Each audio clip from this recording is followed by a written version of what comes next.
In these uncertain economic times, you've got to do whatever you can to save money. One of our biggest expenses can be our cars, especially when unexpected repair bills hit. Not anymore. If you own a vehicle with less than 130,000 miles, is less than 12 years old, has a warranty about to expire, or even no warranty at all, you could stop paying for car repairs. Roadside assistance, towing, and rental coverage are all included. Don't wait for the next repair. Make one free call right now to see if you qualify. If your vehicle is less than 12 years old, has less than 130,000 miles, even if it's out of warranty, paying for car repairs can become a thing of the past. Call us right now and get your car protected before your next repair bill hits. Get protection and no more repair bills. Call 800-696-1030. Again, 800-696-1030. That's 800-696-1030. 800-696-1030. Joe had huge problems with the IRS. I knew it was coming. I hadn't filed taxes since 1990. All the IRS letters coming in added up to a nightmare. It got up to like $68,000. My heart started beating fast. It's like, there's no way, man. I mean, I ain't going to be able to do this. Then they stopped his paycheck. So that's when I started making phone calls and found U.S. Tax Shield. U.S. Tax Shield went to work immediately. They just took the bull by the horns. What blew my mind is he called the IRS right then and there. So why is U.S. Tax Shield A+ rated with the Better Business Bureau? Joe knows. They saved me a ridiculous amount of money. If you owe more than $10,000 to the IRS or state, choose the company Joe chose, U.S. Tax Shield. It was the best decision I made. U.S. Tax Shield is the way to go. Life is good. Thank you, Lord. Call 800-471-3287. U.S. Tax Shield. Boo-rah. Yes. 800-471-3287. 800-471-3287.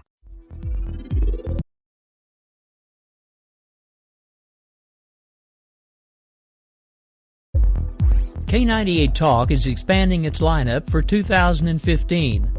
This means we're expanding our advertising base. Whether you're a startup trying to push through to the next level, or an established business trying to supplement your advertising budget, web-based advertising is a solid investment. Thanks to Talk's newest partnership with TuneIn Radio and instant access to our sister station, K98 FM, we give you worldwide access at a reasonable cost. Interested parties should email us at advertise@k98talk.org.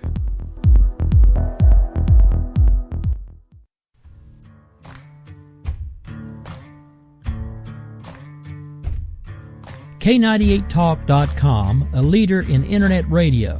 So grab your seatbelts and take the ride of your life on K98talk.com.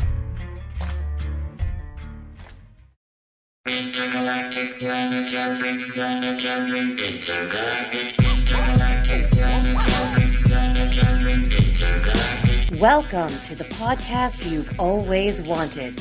It's The Right Angle with Bill and Leslie.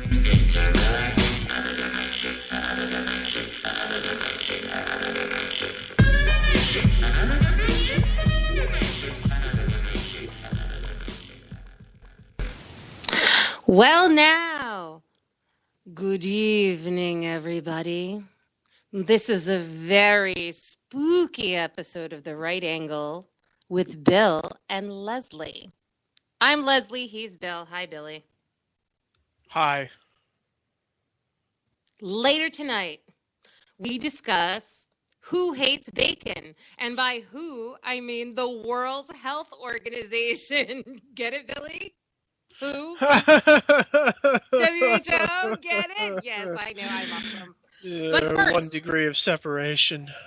But first, we must spend some time on Billy's favorite holiday, which I never knew before this week. His favorite holiday is Halloween. And we're going to be sharing how, in part, how polar opposite we are about scary movies. And more importantly, we're going to be sharing some of our best Who Knew trivia ever on this topic. Hit it, Bill. I love Halloween. It's the greatest holiday in the world. I have absolutely no idea what Halloween was started for. Possibly it was a pagan holiday. Possibly it was the start of fall. Who cares? Who knows? Who cares? I shit you not. I don't give a shit, do you? It's a free candy holiday. Unless you're over 17. Then you gotta go to Jared Fogel's house for the candy. Oh, that's not nice. But I digress. From footlongs to getting your foot cut off.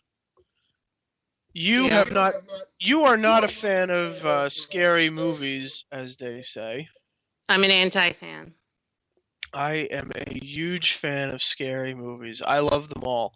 I think that horror movies in general should have their own Academy Awards for visual effects and stuff like that.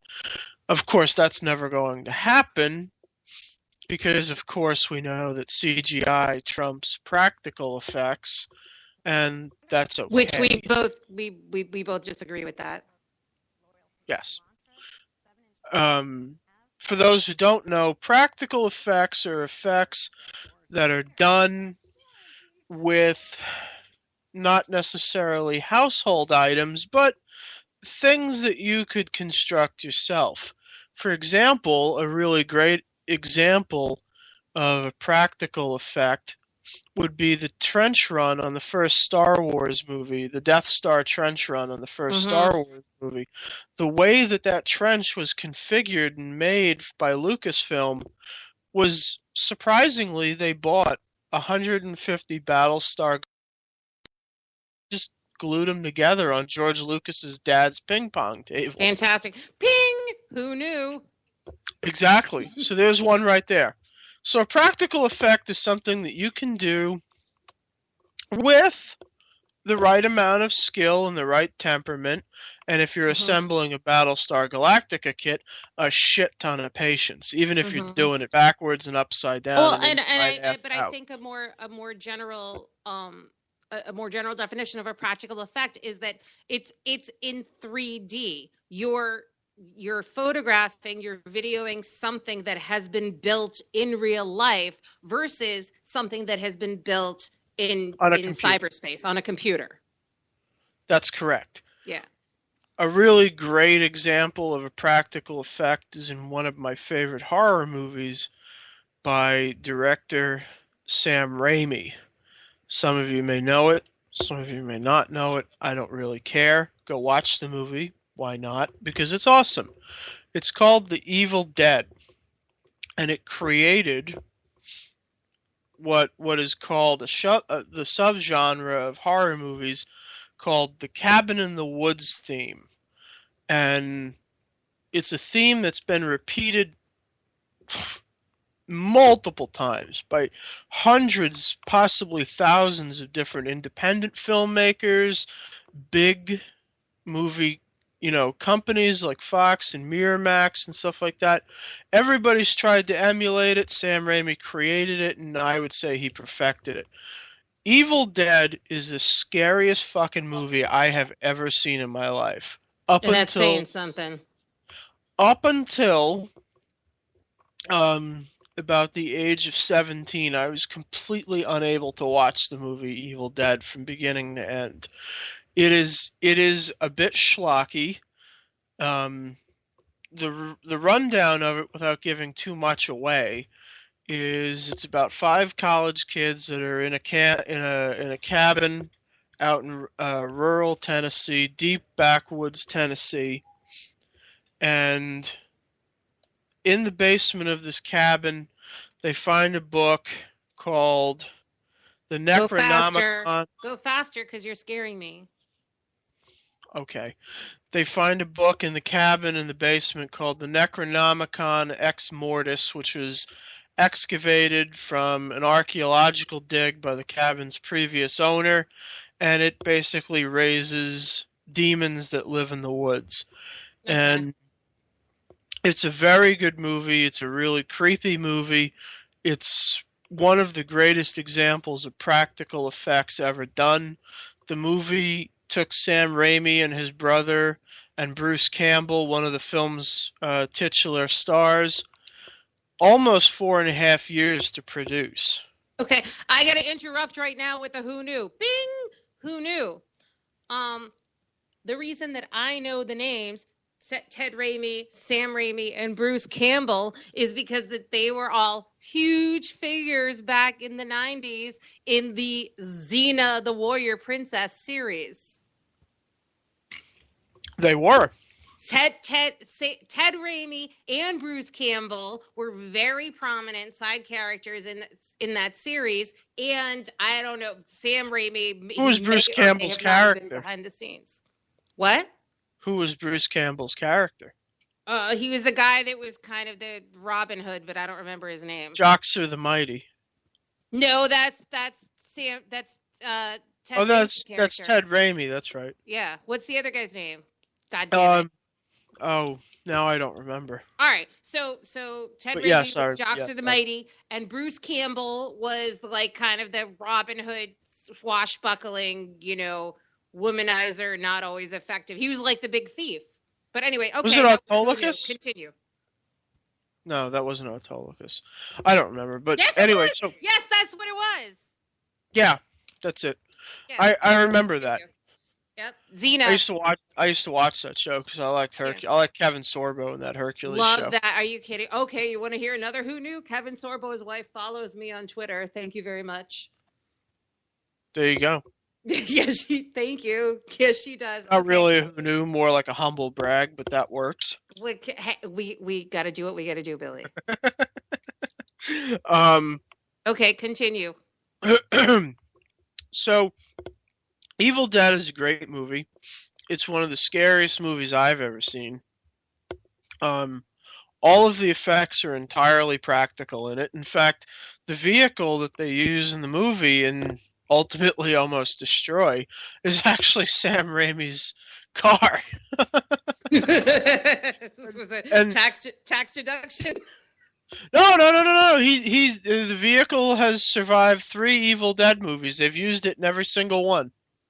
Aw, that's cute. In fact, in the reboot of the Evil Dead, which came out in 2013, which was also produced by Raimi and Buffy series creator Joss Whedon, you can actually see Sam Raimi's car in the background. It's actually like it's supposed to be an old junker in the background of the cabin.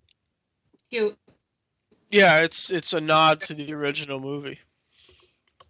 All right, so Evil Dead is your number one. I would say movie it's one of the scariest from movies the dude that doesn't get scared from any scary movies. Yeah, right?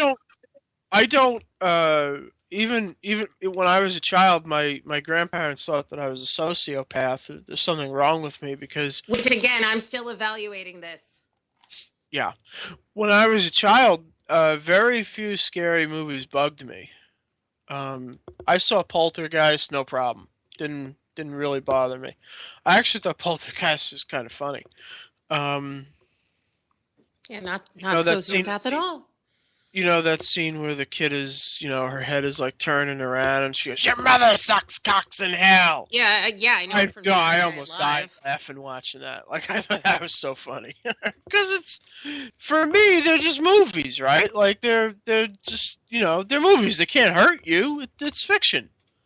But the Evil Dead movie, man, just the first and the second one just freaked me the fuck out. I don't know why, but they just did. Them and the remake of The Thing, which came out in 1981 with Kurt Russell. That was a pretty fucked up movie. That movie scared the shit out of me. Kurt Russell was in that? Yes. The original, wow. The remake. Very few people know that The Thing with Kurt Russell is actually a remake of a 1951 movie called The Thing from Outer Space. Ah, bing! Who knew? Yeah. So do you want to do the who? No, I want to talk about how I'm the opposite of you. Okay, go ahead. Okay, so there's a lot of ways that Billy and I differ. Chromosomally,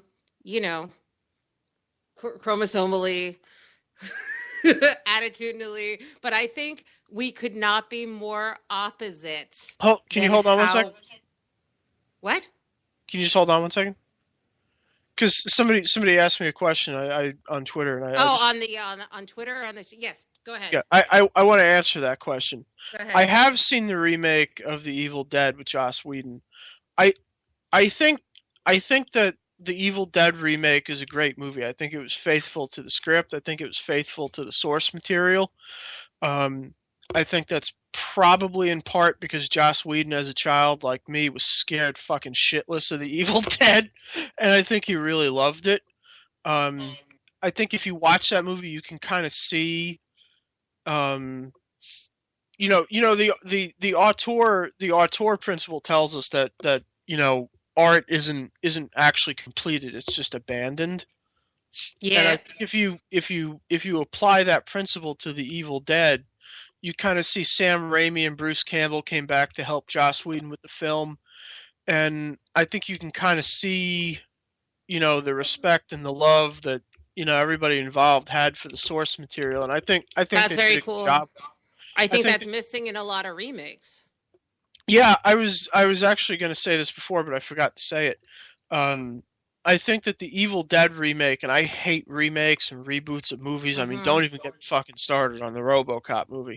But I think the Evil Dead remake is probably the only film remake that I've ever seen that was any good. And I'm sure that there may be one or two others that exist that I have not seen, but I can't think of them. Yeah, so, very good. That's an excellent point. So I'm the complete opposite. I am super sensitive, even though I'm getting less sensitive in life as I get older.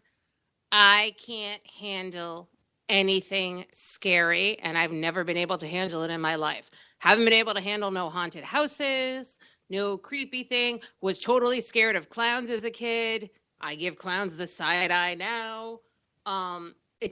Nothing, like, everything scares me and everything makes me cry. So, but the real deal breaker for me was when I was 12 years old.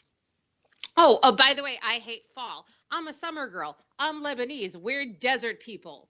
Why is the sun going down so early? Why is it getting cold? My body never got into that, and I'm in Massachusetts. So I hate everything about the fall, quite frankly, except for the foliage. So I'm 12 years old.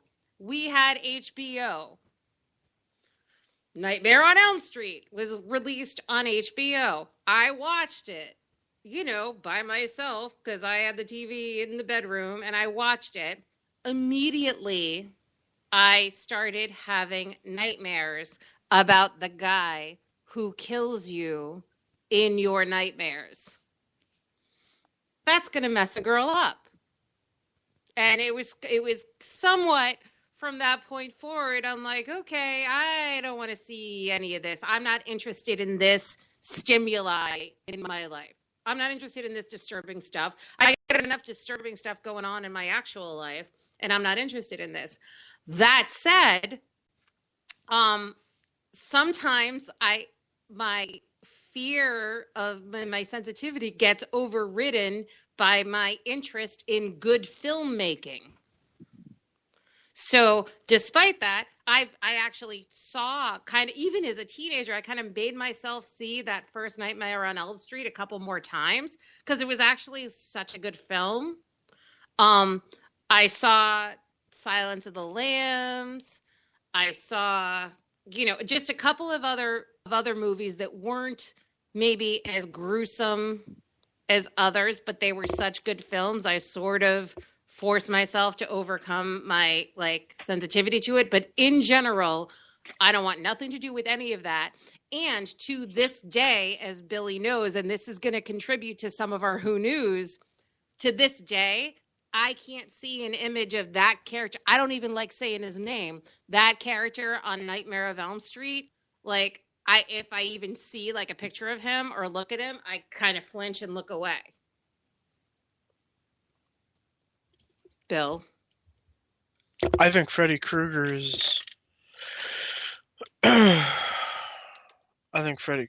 one of the greatest horror properties that's been cultivated in the last 50 years. Yeah. played in no small part by the actor who plays him, who is just absolutely phenomenal. Yep. Whose name is Robert Englund. I didn't know who Robert Englund was for a really, really long time. Because I just enjoyed horror movies. I didn't really care about the performers. Yeah, I didn't really care. But as I started to watch Freddy Krueger, to watch Elm Street movies, I was like, man, is this the same fucking guy every movie? Like, what the hell? Because the only two, up until that point, the only horror movies I had ever heard of that used the same actor were, Halloween, Michael Myers, and Jason Voorhees, who had, from Friday the 13th, who had been played by the same actor for quite a while, but not as long as Michael Myers, certainly. And so let's do the My Who Knew about Robert Englund. Oh, yeah, that's a good one. Let's do This that is the best. first. All right, ladies and gentlemen, this is the best Who Knew of the whole night, if you ask me. And I've never heard this one before. Right. So, and I always thought I knew everything. When Billy, well, as he always does, when Billy and I were doing the show prep, I'm like, I got a Robert Englund Who Knew that's going to blow your mind. But and it really did. I've never heard this before, ever. Okay. But I'm just going to do a little side thing. What I do to console myself when I have to see an image of that character from Nightmare on Elm Street, this is like a half-ass Who Knew. I console myself by saying, oh no, he's not, that's Robert Englund. He's not that guy. He's Willie, the good alien from the 1980s miniseries V. He's Willie, the good alien that is regular Robert Englund without all the shit on him. Now let me tie this into a joke really quickly. Okay. Do you know The Simpsons are really famous for doing? Super Mexican would murder me if I didn't mention this. Now that you've said this, God forbid. Now that you've said that, do you know which? The Simpsons are famous for doing parodies early on in their Halloween episodes of famous movies. And they tackled the Freddy Krueger thing kind of early, I think, like in season 3 or 4. Do you know which Simpsons character was Freddy Krueger in the episode? All right, give me a minute. Give me a minute. The bartender? Groundskeeper Willie. Ah, son of a bitch. Yeah, of course. Of course. So I thought that was funny when you mentioned that. Of course. Oh, and the name is Willie. Oh, that's the point. The name's Willie. And it's spelled the same way, too. I looked it up. Funny. Oh, see. Bing! Who knew? So anyway, so that's how I comfort myself, like, to when I freaking see these images. Anyway. I'm revealing a lot of personal shit over here on the right angle. But anyway, so okay. So the greatest Who Knew of the whole night, we're revealing early. Robert Englund is kind of responsible for Star Wars because Robert, at the time they were doing the casting calls, Robert Englund was the roommate or a past roommate of Mark Hamill, and he's the one that saw the casting call and turned Mark Hamill onto it and said, hey, this would be good for you. That's a great one. I've never heard that before. Freaking unbelievable.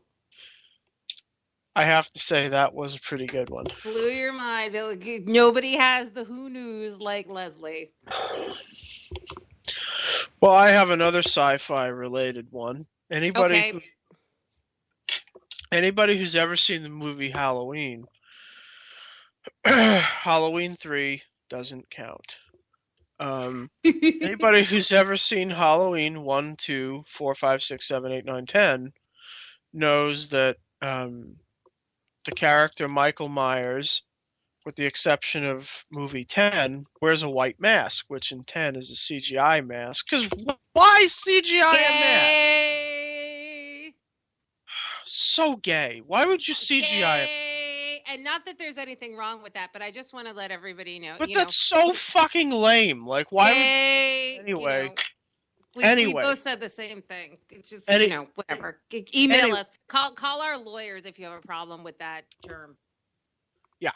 Anyway, so the mask that they wear in that he wears in the Halloween movies is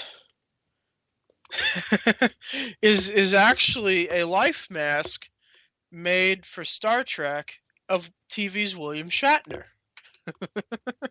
Because the guy who did the visual effects for the first Halloween movie was also the prop guy from the TV show Star Trek. And in those days, I guess they were allowed to take props home, or he took it home because, Of course. I don't know, maybe they didn't pay him. But he took it home. This mask, this life mask they had made of William Shatner for an episode that never got made. And he said, hey, I have an idea. What if we spray paint the mask white? That would look pretty weird, wouldn't it? It would look kind of creepy. And so for the first two movies, they used the exact same latex mask made from William Shatner's face. Now, Shatner. Now, the additional part of this is that for Halloween 4, they actually got William Shatner to sit down and make a cast for a fourth mask. What? Because the original one had started to deteriorate with photography because it was a latex mask. So when principal photography started, they had to make a new mold for the mask because they didn't have one anymore. So they got Shatner to sit down for a couple of hours, and they made a new one. I don't know if this counts as a who knew, because I feel like I'm the only one that didn't know this. But when we talked about this, I'm like, and Bill's making me guess. He's like, guess whose face it is? It's somebody you know. It's somebody's Hollywood. So I'm thinking about them. And again, I don't watch these goddamn movies, but I kind of know. And meanwhile, I'm talking to Billy. I'm like, wait. Which one is the hockey mask and which one is the full face mask? And Billy's like, you idiot. And like, so I'm like, okay, is Hollywood Lou Ferrigno, because I see like prominent, eyebrows and forehead. I'm like, Arnold Schwarzenegger. So finally he tells me, and I feel dumb.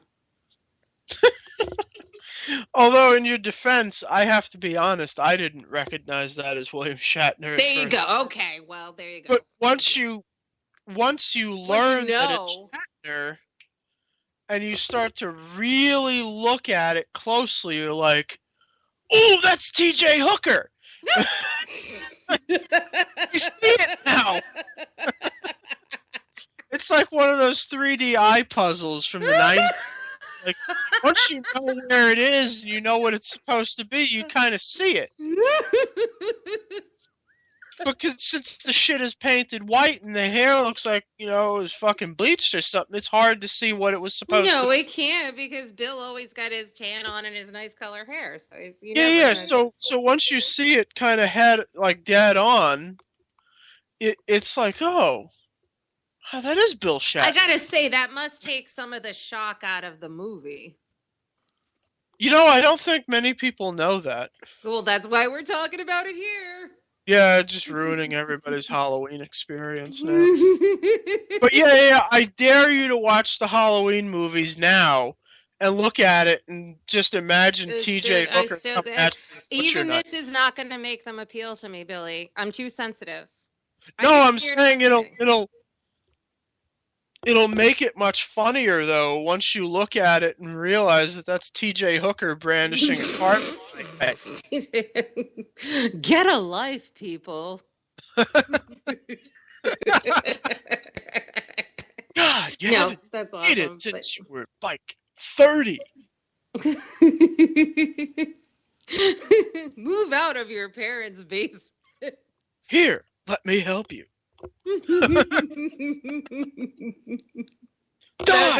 There's someday we better be careful, because if he gets old enough, they're gonna try to put his ass in that movie and like unmask that guy, and it's gonna be him. What, were you expecting Leonard Nimoy? He's dead. I know. God rest his soul. Crap. If we wait long enough, dude, they're going to do freaking CGI Leonard Nimoy with the Shatner mask on. Wouldn't that be terrible? Awful. See, this is why I don't watch scary movies. Halloween 15, Jason and stuff. Well, so why else, real quick, like 2 minutes before the break, why else do you love Halloween besides the movies? My favorite day is the day after Halloween, which is, I call it Discount Candy Day. I think the world calls it All Saints Day, but whatever. I don't know what All Saints Day is. I call it... Okay, you're a Catholic. I don't really care. It's Discount Candy Day. Mm-hmm. When you can get 5 bags of candy corn for $1.50, it's fucking Discount Candy Day.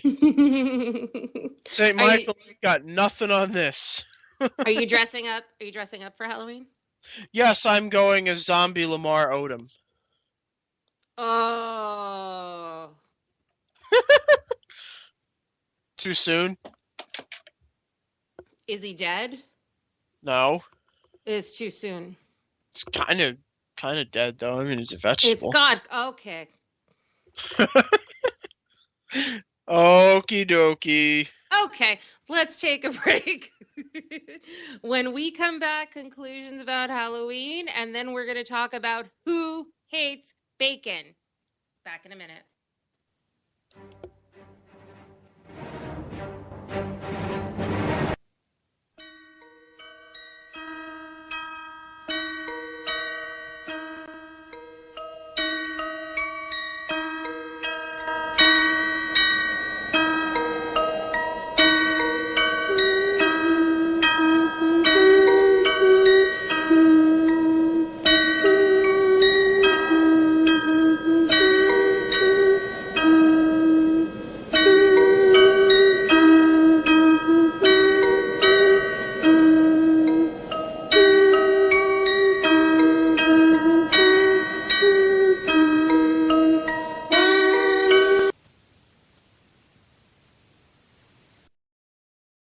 We will never fully understand what we've asked of our military service members or their families, asking them to put themselves in harm's way, to endure it all.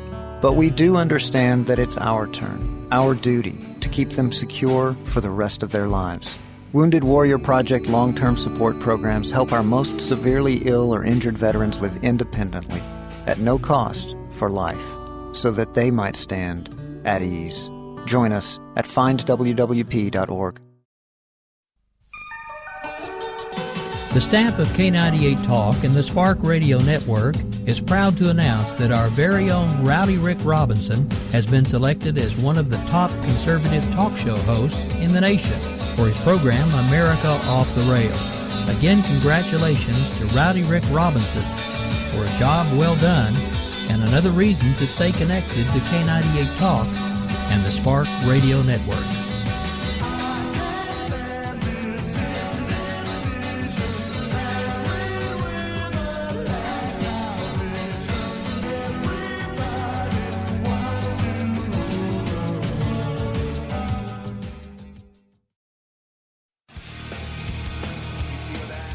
This is JD. And this is Stacy. Join us Tuesday nights, 10 p.m. Eastern for Game On. Remember, lock up the children and the old folks. Game On, the home of conservative conservatism. Where no one is safe and no one is spared, not even the hosts. Oh, that was supposed to be a spin cycle. I'm sorry. Yeah, that's okay. We love you anyway. Right round, baby. Self-monitoring right Ebola anyway. radio strikes again.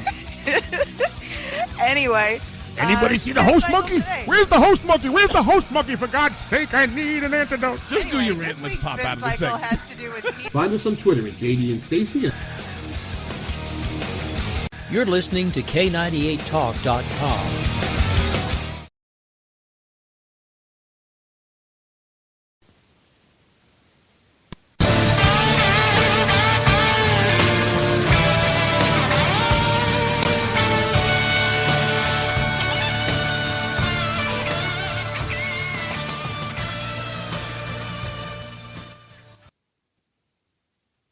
And we're back on the right angle with Bill and Leslie, the spooky episode. I don't have much more to say about Halloween except for the fact that I may be dressing up my Doberman, my 18-month-old Doberman, nicknamed hashtag Canine Sunshine. I might be dressing up for this year for the first time I've ever dressed a pet ever in order to smuggle him into my work Halloween party on Friday, because everybody's bringing their kids and he's my kid, and I'm not sure whether I'm going to ask permission or forgiveness for this, but our costumes arrived today. And if any of you are familiar with, which I'm sure most of you are, with the Bugs Life movie with the Heimlich, the caterpillar, I am a beautiful butterfly. I will have very pretty wings and I will fly. And this is what we're trying to do to sneak ourselves into the Halloween parties, because so the Doberman doesn't be scary. Bill? There's a lawsuit waiting to happen. Bill is skeptical about my idea. Skeptical is putting it mildly. Terrified would be a better way to explain it. Why? We are beautiful butterflies. We fly and we have our wings and we're very happy. Oh, yeah. Sounds like a good idea. Seems legit. Anyway, so our other topic tonight is who hates bacon? And WHO means the World Health Organization that came out with some new, science facts this week that processed meats, including bacon, some various other cold cuts and sausages and whatever, are definitely cause cancer, and that red meat probably causes cancer. And I think there are a lot of angles to this story. Bill, what do you want to say about it? I think this is just another ridiculous study promoted by vegans and Muslims. I have no doubt that this study is almost entirely promoted and created by Muslims, vegans, or some combination thereof. Every time we've ever seen evidence, quote unquote, that, red meat and eggs are bad for you, we inevitably see that the study was performed by some vegetarian or some vegan group of pansies. And since this is a study done by the United Nations WHO, I have no doubt that there are some Muslims probably involved in this too. This is hilarious because you and I didn't really talk about the content of this segment earlier, and you actually stepped on my own headline because I thought I was going to be the one that was going to put on the total tinfoil hat. I was prepared to say, I'm totally putting on my tinfoil hat here, and that you were going to ridicule me because I was going to put on my total tinfoil hat and say, look, hey, interesting that this study is released about how horrible these foods are you. What rising global constituency that's becoming increasingly bullying and increasingly being catered to hates frickin' pork and bacon and pork. Funny what a coincidence this is. And I thought you were going to be like, okay, that's tinfoil. No, I don't agree with that at all. I think this is totally the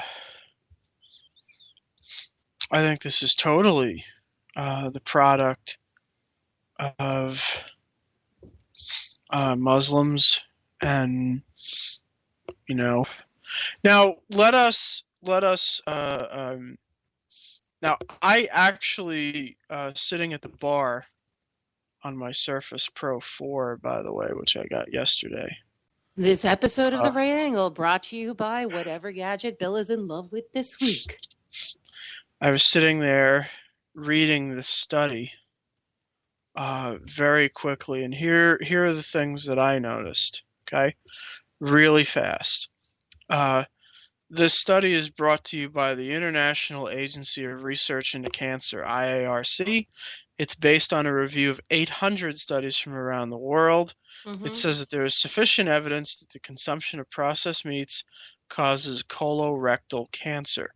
At the same time, red meat has been classified by the same organization as probably carcinogenic. Mm-hmm. So now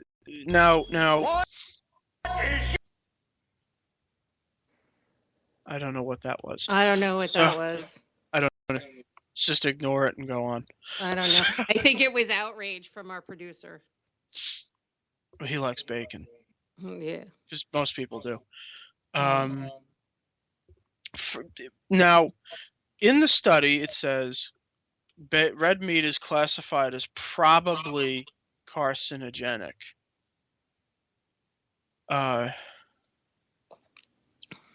So what does that tell us? And now here's the science geek in me. Mm-hmm. Probably carcinogenic means that A, they don't know that it actually causes cancer. And B, labeling something as carcinogenic means that it may carcinogens cause cancer. You know that, right? Yeah.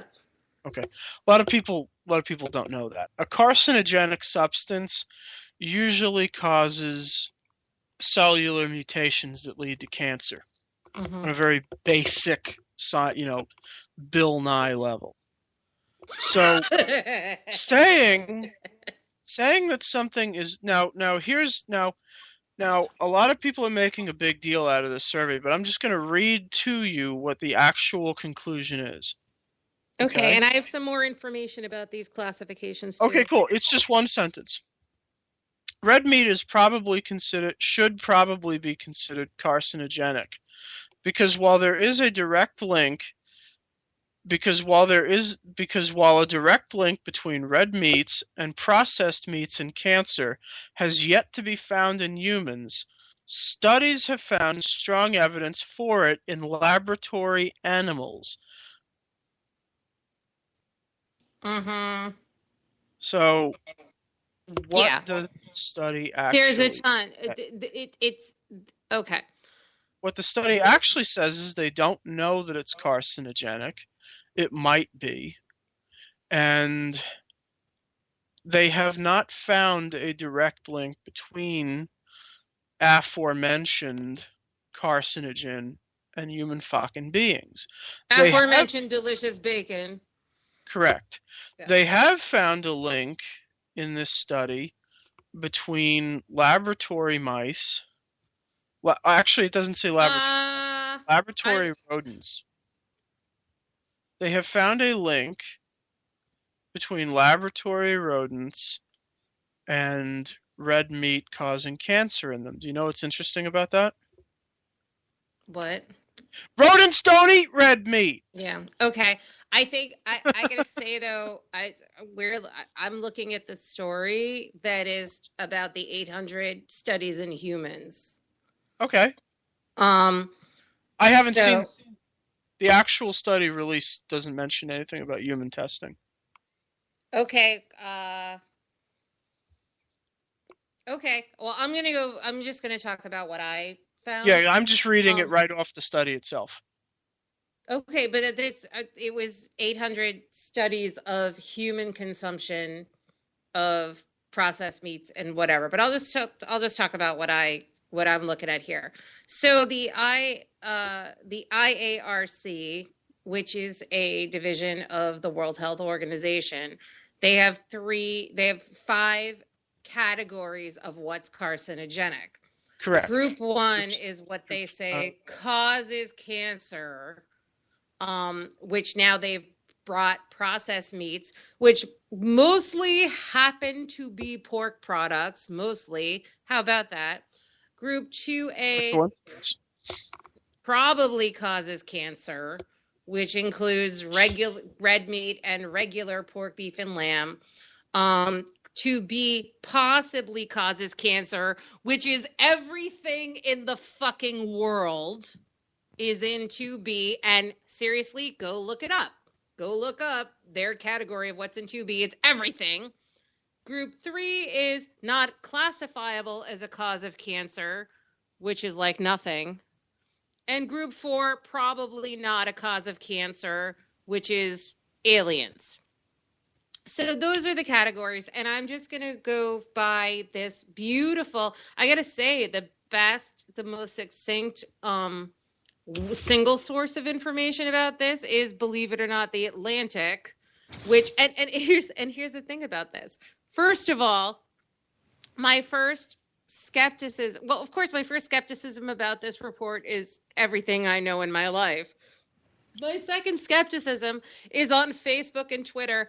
Every damn nurse that I know immediately posted a photo of herself eating bacon on social media. So basically everybody is shitting on how the World Health Organization communicated this new information, because they communicated it like assholes, like saying, this is now going to cause cancer.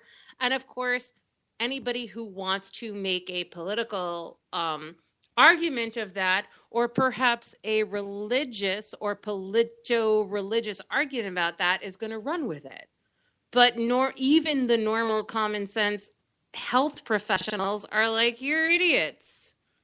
And it's the World Health, or it's the Atlantic that I found to have been sort of the most common sense analysts of this. And what they're saying is that the World Health, the classifications that the World Health Organization uses, like they're not communicating that correctly. And I'm just going to kind of leave it with one quote. It says, "This sounds quite technical, but what it means is that the AIRC is in the business of telling us how potent something is in causing cancer, only whether or not it does." So they will, the World Health Organization will classify something as they'll classify something like smoking with something like fucking smoked meat, because they've accumulated enough studies to say that people that do that get cancer. And this professor says, to take an analogy, think of banana skins. They definitely can cause accidents, but in practice, this doesn't happen very often unless you work in a banana factory. And the sort of harm you can come to from slipping on a banana skin isn't generally as severe as being, say, in a car accident. But under the system like IARC's, banana skins and cars would come under the same category because they both do cause accidents. That's correct. I mean, there's a lot of junk science in this study, and I don't know. I mean, just reading it sounds like nonsense. It sounds entirely nonsensical. But I think the other thing is, Billy, like, why are you trying to rob people? Not you, why are they trying to rob people of their common sense? I think anybody who is moderately educated understands that if you have a certain product, a certain food product that's processed and processed and processed, and chemicals are added, salt is added, smoke is added, nitrates are added, maybe you want to complement your diet of that with other more natural foods. Is that out of the realm of common sense? No. And according to the study, you would have to consume 50 milligrams of bacon a day. 50 grams of bacon. But you know what? That's not 50 that much. grams. But here's the thing. It's a lot more than most people eat. Right, because this brings me to my next point. Most people don't eat those types of meats every single day, but perhaps those who do, there are other dietary and lifestyle factors. There's other nutritional factors they're missing, because you got to say, like, these types of meat, this is a convenience. When you're eating this much processed meats in your life, it's out of convenience because maybe you're not cooking as much. Maybe you're on the go. You know, I feel like I haven't explored these studies, but I got to say there are so many life factors that impact a disease like this that are being ignored, and that the focus is being on the food and not the person that's consuming it. Almost, if you will, in the nanny state, about the focus is being on the fucking soda. The focus is on the fucking firearm, you know, and it's not taking into account the rest of the whole life of the human being about their responsibility. Yeah, I you know, like I said, I read through this study at the bar. It seems a lot of bullshit to me. I mean, if you just read it, like I said, the actual study itself says that most of what they have is based on rodent testing.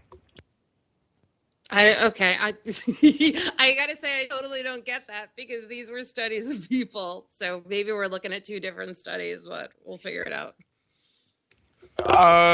I'm reading it from the IARC.FR's website. Okay. But even if it's not based on animal testing, which I suspect that it probably is heavily based on animal testing, the animals that they tested it on don't eat red meat. And that's the other thing. Rodents are not carnivores. They're scavengers. They'll eat just about anything.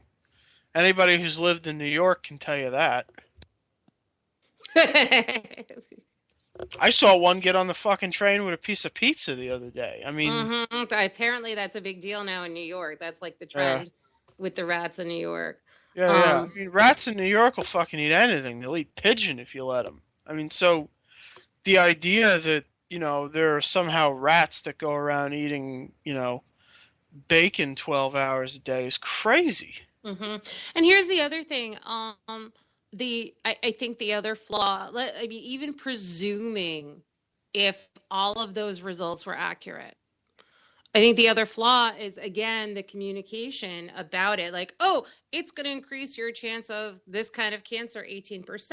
Well, it's relative. It's all relative. And again, you know, we talk very often about how deceitful and deceptive statistics are, and polls, and, you know, that sort of trying to influence people by math. The chance of that type of disease is already at like 5%. So if you increase your dietary habits with these meats, because you are a huge consumer of these meats, increase your chance of that disease by 18%. That means, okay, it goes from 5% to 6%. Yes. But what's going to happen is that the advocates for running our lives one way, either because of a, you know, jihad, if you will, or because of you're a Michael Bloomberg, they're not going to communicate that incremental part, that marginal part. They're going to communicate, holy shit, 18%. And that's frustrating. I would think you have a much greater chance of developing some type of cancer from just breathing the air in New York City. Yeah, good point. That's just me. But no, now, talking about polls and facts and figures, you know who suddenly has no interest in polling right now?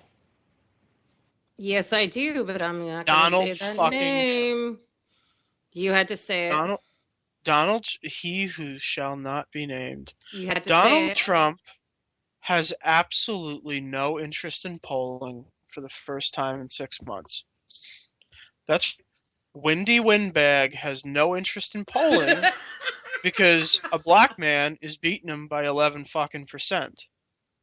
So now Whitey McPrivilege has no interest in the polling because it shows a neurosurgeon that doesn't know what the Second Amendment is about beating him by almost 15%. Well, that doesn't help conservatives. That ain't good for him. But you know what polling tells us a year out from the election or more? Do you know what polling really tells us? Tells me nothing, but let me know. Tells us that Ralph Nader will be president. Oh, God. It tells us that Ron Paul is the greatest Republican candidate to ever run for election. And it tells us that in 2008, Herman Cain's 999 plan won him the election against Mitt Romney. That was 2012. Right. I get the years. I see what you did there, Billy. We'll see. Now you're making this a very spooky episode. But yes, polling tells us a lot about nothing. What polling tells us is that people who are willing to say virtually anything or to say something of little substance with lots of shock value, audit the Fed, 999, better seatbelts for your kids. Catchphrases build a wall. Catchphrases do well. They test well. Some pervert in a suit probably created them with a focus group while he was eating a fucking sandwich from Arby's, and then he dumped his ass in the bathroom later, and that was the thought that he came up with. Goodness. The idea... Sorry, that's disgusting. That's what Arby's does to me. It makes me sick. Take it easy. But, polling tells us precious little anything. It tells us that slogans and buzzwords do well, but in the end, bullshit walks and money talks. Ron Paul, Herman Cain, Ralph Nader, fucking Howard Dean, they all raised shit tons of money. And they had great campaigns, and they had great slogans, and they sold a shitload of merchandise and T-shirts and books and retarded bumper stickers that people now in vain try to scrape off the back of their frickin' car with an ice scraper. But it doesn't win elections. And so in the end, Fiorina and Trump and Carson, they'll be remembered for their slogans, not the fact that they won or lost. People will look back and say, hey, you remember when Carly Fiorina got pissed about abortion, or Donald Trump was going to build a wall, or Ben Carson had a tax plan he couldn't fucking remember how to say? That's what people will remember. So when Marco Rubio is sitting in the White House laughing his fucking ass off, Donald Trump will still be on TV selling shitty European hookers to white men. Or marrying them, whichever one. I was going to say marry. I'm like, that's usually who he marries. So. Well, from your lips to God's ears, Billy, I would be delighted with Marco Rubio in the White House, that's for sure. Anybody but Trump, 2016. Mm-hmm. Okay, we got to get out of here. Where can everybody find your delightful ass? Don't find me. Okay. You can all find Laid Dowd and pre-recorded voice at Midnight Movie Cowboys and the Snark Factor with Fingers Malloy. So much thanks, as always, to our Politainment Network and our K98 Talk Network, and especially to our executive process foods chef, Ricky Robinson at K98 Talk, our producer tonight. We can't wait to see you next week.